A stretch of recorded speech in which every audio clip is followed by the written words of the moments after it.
All right. It says which function is best represented by this graph. So it gives us a graph, um, and then it gives us choices A, B, C, and D. Now, we could just go to Desmos and graph these, and we'll do that in a bit and just see, hey, which one is it? But let's give this some thinking. So the first thing I notice is right here, there's an asymptote right there at 3, x equaling 3, meaning x can't be 3 in the problem. Because if you plug in 3, it's not going to give you a value. It's not going to work. So if I plug 3 in here, it's going to give me an answer. So I know it's not that. Plug in 3 here, going to give you an answer, not that. It's going to be one of these guys where the denominator can't be a 3. See, 3 minus 3 on this B won't work, nor here. So it's got to be B or D.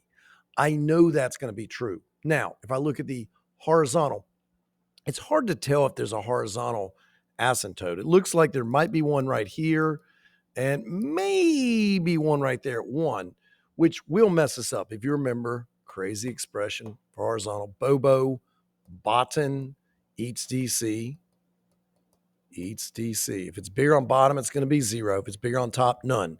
In this case, this guy right here, B, is bigger on bottom. So we would say, oh, for this guy, it would have one at Y is 0.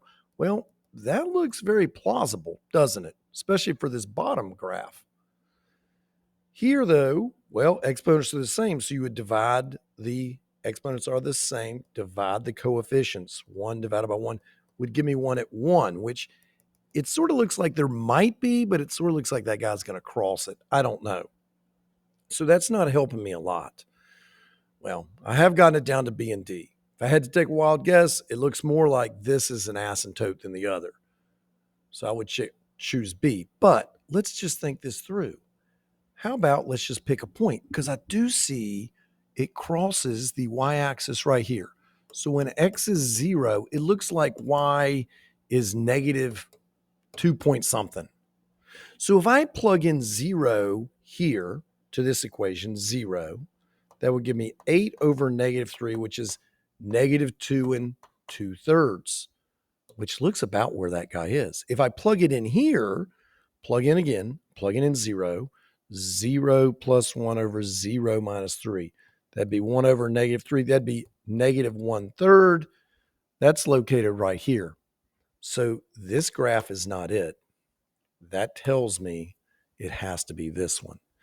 If we go to Desmos and graph it, which I did, you will see it is the green graph here that we are doing. And the green graph is 8 over x minus 3.